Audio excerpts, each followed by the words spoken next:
Hi, everyone. Welcome back to Let Me Know If You Need a Podcast. Today, Kristen and I sit down with Mia Space, founder of the Mia Space Project. She shares with us how a college project in fashion became a movement to support women when they are in their most vulnerable moments. All of this based on her own personal experience as a child and also a single mom. Her story really is very powerful, and I'm excited to share it. Let's jump right in.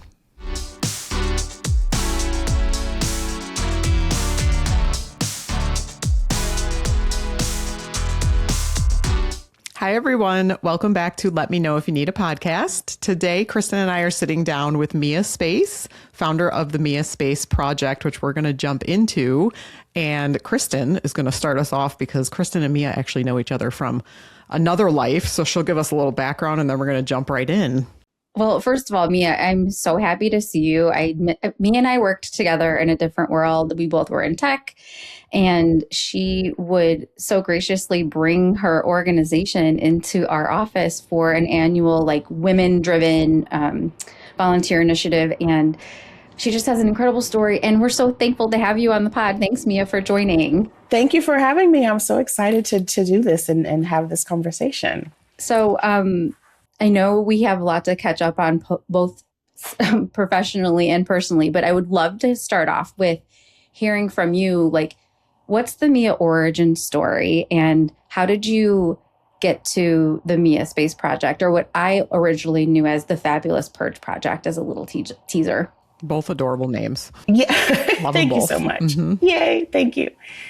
So thank you for asking. This really truly started out as a passion project. Long story longer, I like to say, I started my sort of career. I have a fashion degree, and I went to Columbia, studied fashion at Columbia College here in Chicago. And my senior thesis project was to adopt a women's shelter and sort of help. These women were victims of domestic abuse and homelessness. And so our project was to sort of collect all of these resources and sort of work with donated resources of beauty services, clothing that were donated from boutiques, and, professional women coming in to sort of do mock interviews, give interview tips with them, just basically help revive them and refresh them after having such a tumultuous life. And so that was something that sort of stuck with me. I was probably was sort of the brainchild behind where this project came from. Pause on that. I graduated from college, and I graduated from college. Yes. And right after college, or during college, actually, I was working at a 5-star hotel in Chicago. I literally started out cleaning rooms and worked my way up to the sales floor, and eventually supported a few directors and sort of was introduced into the world of being an executive assistant. And so there's an interesting sort of connect there, is that while I was working at a hotel during college, instead of going off to sort of, have this famous fashion, fun fashion career like a lot of my peers were doing, I stayed at the hotel and sort of built my career. And so keeping in mind this, senior project in my mind after graduation, and making the connection between feeling like I was sort of part of that world at some point, being not only a daughter of a survivor of domestic violence, but I had also experienced some issues in my previous relationships with domestic violence. So it was never lost on me that that was, something that I could definitely relate to. It's such a powerful story, and obviously deeply connected to you. If you're open to sharing, I would love the audience to hear your story about that. When you were with your mom and you left in the middle of the night. Yes. You always say this, Kristen, and it always warms my heart that you remember that story. I tell these stories at these events. That's what people remember. They remember the story. And I mean, I'm sure it's happened to so many people. And I just think it's powerful. Yeah. Yeah. So to answer your first question, the brainchild came from having the fashion degree, studying this, always keeping that in the back of my mind and wanting to make the connection between something with fashion, but also giving back and connecting to my personal story. So during college, I, was standing in my closet and I'm looking at all of these not during college, after college. I was working at the Peninsula at the time, and I'm standing in my closet looking at all of these clothes that I had, still had tags on them, and shoes and boxes that I would never wear. And I thought, what if I gave these clothes and shoes to a woman that needed them, that sort of needed to sweep her kids up in the middle of the night to leave her closet full of these beautiful things. And so in that moment, it reminded me of, growing up with my mom. There was this, a few times actually that this happened, but my mom I remember just her always rushing to my sister's rooms, my sister and I's room when I was coming up, and, she had been having a fight with my dad, and physical fight. And she would literally just, and this has happened multiple times, she would literally just have on like her nightgown and jeans. This one particular night, she didn't even have shoes on. And it was like the dead of winter in Chicago. And she swept us up and was like, we have to leave. We were leaving. And so we left, and she's walking down the street with no shoes on, and we're trying to get a bus to get to, I guess she had learned of a women's shelter that she can go to. So I remembered, even at this big age, of just standing next to her. I remember sleeping in the bunk beds. There was, how your childhood is, like you have moments where like things are foggy, but then you remember certain things very vividly. And I remember this experience like it was yesterday. And I remember sleeping in these bunk beds where there were these women with their children in bunk beds. And then, women were crying. It was just like a bad situation. And then the next morning, I remember waking up for breakfast, and we had to go to school. My mom had to sort of figure out what happened and how to get us out of this place, because that wasn't where we were going to stay. But I remember going into the donation room where all of these clothes were donated from different organizations. And I remember they were just like scraps, right? Like scraps that nobody would want, things that people probably pulled from their attic or just like were tired of wearing and just donated to these places. And so I remember just like standing next to her, and she's, oh my God, I always get emotional when I tell this story, but standing next to her, while she's fishing through this bin for something to wear and have, feel dignified. And they were just scraps, and it was just disappointing and just sad, because it was just a bad and sad situation in, general. But I just will never forget that feeling. And that was really just like the brainchild of, where that idea came from, to like help that woman, help my mom, and help that woman who is going through this constantly. I agree with Kristen. The story is so powerful because we all know it's not unique, right? And I don't say that to minimize your story, but it's because, like you said, there's probably thousands of women every day looking at a closet just like that with nothing and looking at scraps. Like, and how does that does not help the dignity that is their situation is already eroded, right? Right. It's like, how can we lift these people up when they're down without having to, frankly, like, I'm not dismissing donating to like the Goodwills of the world or whatever, but like they still make a profit. And these women, they're trying to get back on their feet. And I would much rather support that situation, than just drop off a bin at Goodwill and, have them pull the money. Can I ask a logistical question before we move on? So Columbia Fashion School is what you're in. You have a project. Is the project typically like a give back project, or was that you being like, this is where I'm seeing a connection and this is where I want to go with it?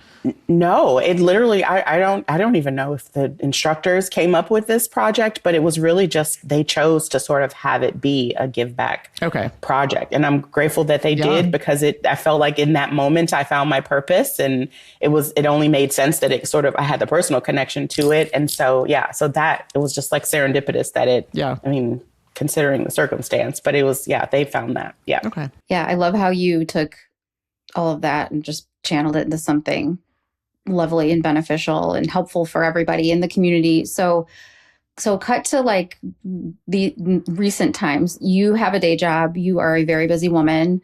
What's the trajectory for the Mia Space Project right now? How can we get the word out? What's the latest and greatest, and what's next for you? Yeah. So I just want to go back and insert something really quickly. And it's just double clicking on, what it means to sort of give quality clothes to a woman that is in need, and why scraps are not something that, I wanted to sort of be known for, because I also am an avid thrift shopper. I love finding, the great latest and greatest finds.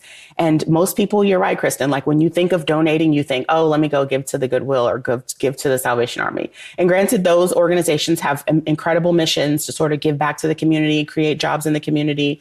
But and similar to the events that we've led together, Kristen, at our previous companies, were just to give those items, same as the thought when I was in school and we gave these clothes from my hand to your hand as a woman dealing with these situations. I wanted it to be a very carefully thought through, curated process where, and we have clothes in our closet that, again, like they have still tags on them, and we hold on to these things because of the value, because of, we feel like we don't just want to dump them off somewhere.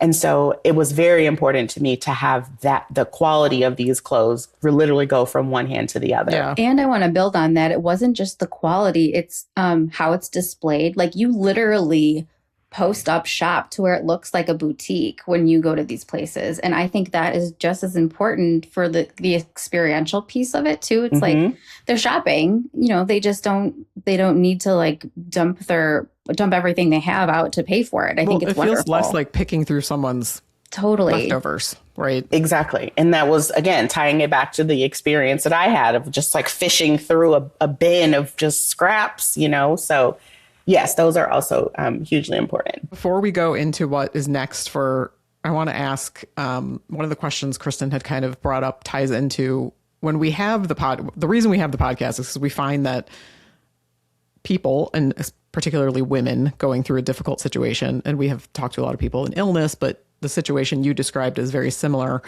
have a hard time asking for help. Do you remember that experience, or maybe how your mom has described that, what help she needed? And obviously the clothing is one piece, but I can imagine that's probably not the only piece in this situation, versus what kind of support did she have? Was she able to ask anyone?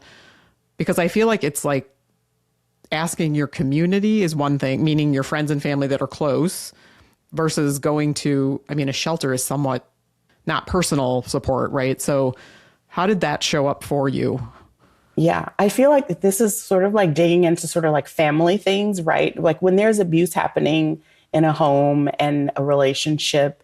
And I can also attest to this. Once you cry wolf so many times, people get tired of hearing you cry wolf. And so I think my mom, and they're ready for you to do something already about it. And so I think in this moment, what help looked like was my mom not wanting to go to her family to ask for help, because she had felt like, there's this level of embarrassment. Her family will think of her as a failure. Her relationship failed. She's got to, so it was almost like she felt compelled to sort of turn to an organization of strangers to help, versus going to her own family, because the feeling of, being judged or, being made to feel like a failure or whatever. Granted, that has obviously was not the case. My grandma would have totally helped, or anybody in her family. But I think there's just that personal feeling of just like, you failed, or you messed up. Well, there's the narrative that we write in our head versus what everyone else is seeing from our actions. And so some of that, will limit our ability to reach out. Oh, sorry, Amy. Didn't mean to. How dare you? Let's just talk over each other. This whole good idea. This will be very engaging for everyone. Do you find yourself having the same difficulties asking for help, Mia? You know what? I don't. And it hasn't always been this way, but I think I've learned just throughout, my career and my life as, I was a single mom. This story, Kristen, and then my husband came later in life. And so I feel like I've grown through these, several sort of like moments in my life where I have found that asking for help there's strength in asking for help, right? Like it's not a bad thing. And I say this often that, Michelle Obama, one of my idols, has said this several times, that there's lots of great power in saying help. And it's not a bad thing to ask for help. In fact, it's probably one of the best things you can do is ask for help, because no one is able to help you if you don't speak up and say what you need. And people are willing to help you, regardless if it's a stranger or a family. So it's in practice, but I definitely, speak up when I need help and I need support. And I think we all should be better at doing that, because nobody should have to fight alone or go through things alone. I think that's super important. I agree. Totally and I agree. think I like that you also pulled in how much people want to help. That's the other thing is like, it's very rare to ask for help and then have someone be like, "Ooh, I can't believe you asked me to like, help you with that." It's not usually the outcome. And that's what I think is so interesting is like, I don't even know where the fear of asking for help came from. Like, how did we get to a point that we're like, I don't want to put it out there because like, I don't know. We're supposed to keep our business to ourselves. Exactly. I was just going to say, I think a lot of it has to do with like being a woman. You know, we as women are supposed to be seen as strong. We're strong, especially, you know, if you have kids or if you've gone, like you're supposed to be seen as strong or you come from these strong women. And then also, you know, even just like personal ties to being a Black woman, I feel like in the community, not my community, we are seen as these like Teflon. You have to, you know, never ask for help. Yeah. And I think even just like society, right? Like on Instagram, like everybody's posting these perfect lives that we have. And like, you never want to sort of like show your hand and say that like, hey, things are not great. I need help. And, you know, we're constantly chasing what perfect looks like. And I think perfect doesn't exist. That's like, it's such a good explanation. And I think it's also the social media piece I find fascinating because I recently was following this is a silly off topic story, but this girl that I trained as a physician assistant. And then she started posting these images of like her working as a PA, what her professional life is like. And like I've noticed like I love her. She's adorable. So I was following her and she wasn't getting much traction. And then she literally did a post where she was like, okay, I'm going to break it down. This is what my house actually looks like. It's 9:00. I'm still in my scrubs. My kids, I just got them to bed. This is how she literally put pictures of like, this is my bathroom, how bad it looks. This is the living room, how bad it looks. She went like viral. Like that one post was so real that I think I hope we're getting to a point where people are like kind of done with people showing me all this bullshit all the time. And I just want to see stuff that makes me feel, but they don't need to hold it together all the time. Right. Well, I would happily volunteer as tribute to post my disgusting day every day and my failures. I think I'm just inspired to make a shift in my personal brand. So let the world know that from here on out, it's going to be just constant disgust and failure. No pressure. I think it's going to be great. And it's going to be relatively easy to do. And I'm not going to have to put on makeup or a brave face or clean my house. It's going to be great. Yeah. People like human, like what's human and like what's natural to us. And to know that like, it's almost like when you see a teacher outside of school or a doctor in regular clothes and not, you know, a jacket or scrubs. It's just like, you know, people want to make that connection that, you know, it's real and, you know, you can relate to them. And it is like when I see my therapist out in public, she does this though. She pretends like she doesn't see me. It's okay, the psychological experiment of social media is just because I do feel like when it first came out, it was really to be like normal people. And then somehow individuals decided they were going to create their own brand and they were going to be like, I'm going to be perfect. Maybe the pendulum is shifting now, or Kristen's going to shift the pendulum basically. Yeah. I'm going to single-handedly do it. You heard it here first. And let me know if you need a podcast has partnered with Sleep Again Pillows, created by a breast cancer survivor who went through a double mastectomy. And out of that experience came a pillow system that makes it easier to get real rest after surgery, something essential for anyone in recovery. As part of our partnership, listeners get 15% off the pillow system or bundle. Just visit sleepagainpillows.com and use the code GetWell15 at checkout. Okay, we digressed. Yeah, we went off track, but sorry. I did like it. I did enjoy that. Okay, so back to the exciting portion. So like you are going through a rebrand. The Fabulous Purge Project was the original organization. And now because you have such a strong last name, the Mia Space Project, I think is just, it works on so many levels, creating space for yourself, creating space for more people. Like tell us more about the rebranding and like what's coming up. Yes. Thank you for asking that. And I have to admit, I was a little nervous about making it my name because it's almost like, how dare you? Who do you think you are? Nope, but to your point, to me, that's a narrative you're making up in your head. I do that often. We all do. Yep. But my last name, just having that, wanting to do the play on my last name, and also just a fun fact and side story. One of my great mentors that I met when I was working at a previous firm was a huge PR guy. And I remember when I initially, like, it was one of the first few jobs after leaving my hotel job. And I mentioned that I wanted to start this project to him. And I said I was going to name it the Fabulous Purge Project. And he said, why? And mind you, he was like 84 at the time. And he's like, why would you name it purge? Like, purge is such a word that is associated with something that's not pleasant, that's a bodily, usually you think of it as like a bodily reaction to something and not glamorous at all. So just like that was, so anyway, he gave me that advice and I was like, oh man, you don't know anything. What do you know? And so I kept the name just because I was like, this is what I'm doing. And I was so, confident about it. Mm-hmm. And it always like stuck in my head of like, wow, if an 84-year-old PR legend could give me some advice and I not take it, what a disservice that would be to do that. And so it was always in my mind to change the name and I never did because it sort of it spun out of control and it got bigger than me. And so recently he passed away, bless his soul, a few years ago. And I'm connected to his family still on Instagram and we're still friends. And as just sort of like an honor to him, I went ahead and like changed it to my name because he also, at 84 and a huge personality, he became, really great friend and part of my life. He would be very proud of me and my husband in my life now. And so I just wanted to sort of honor him in that way and change the name. But so I changed it to, thank you. Mm-hmm. I changed the name. And so, Kristen, you hit the nail on the head when you said I'm really busy. I have 3 kids. I have one of those kids is I have a huge age gap. So one of them is my oldest is heading off she's in her senior year in high school. We're doing the whole prom and graduation bit and all the things. And it's a lot going on.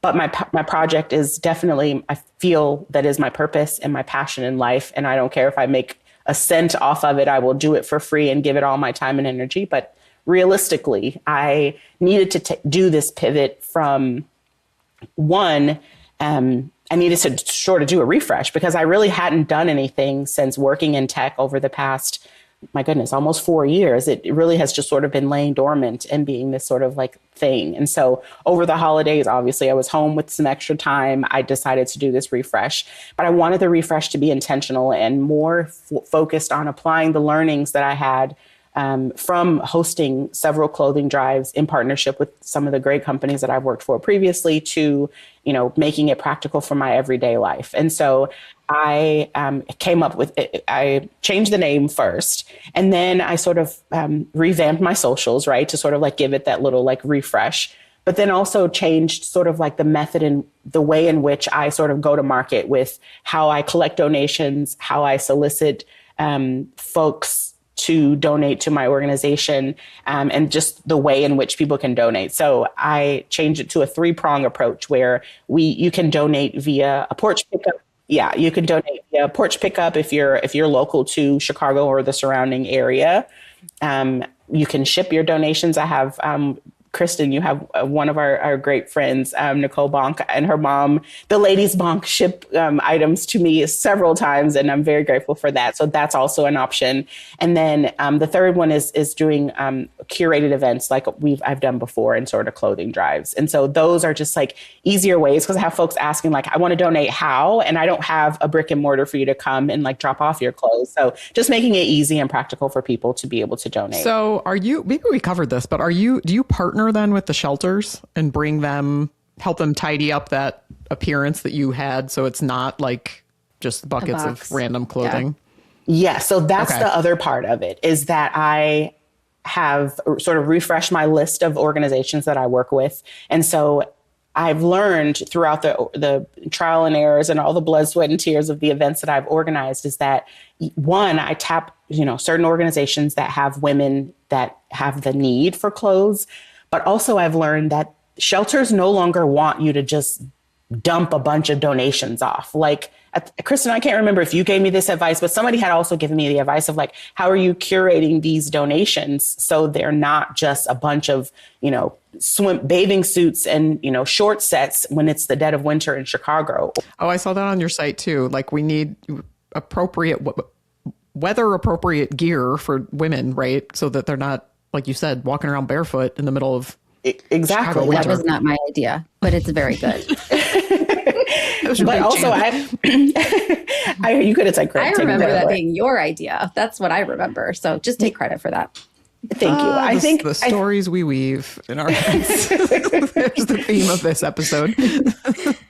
I remember just sitting down talking to one of the organization leaders, and they were just saying like the donations are great, but we really need them to be tailored toward what our actual needs are, which makes sense.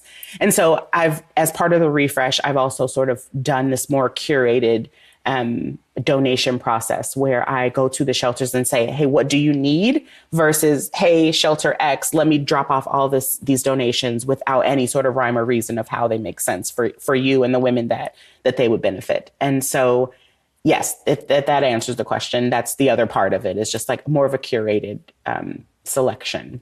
Yeah.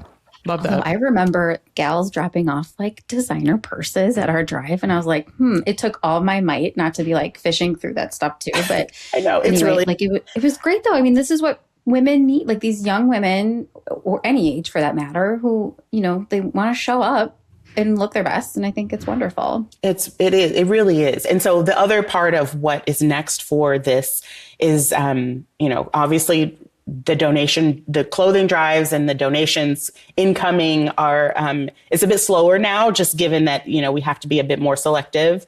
I would love my dream, is to have a brick and mortar one day. So I'm actually working towards that currently. And I'm currently in the north suburbs of Chicago. And so there is lots of space. And so I'm actually scouting locations currently to sort of like eventually open up a store that would be sort of like part consignment, where some of the proceeds would then benefit the organization. And then the other part could just be would be a place for women to come in, once or twice a month to be able to shop for free. For a few items that they need. And so just having that location, I think, is really important for me. Well, that sounds amazing. I love that. Mm-hmm. So where can people find you?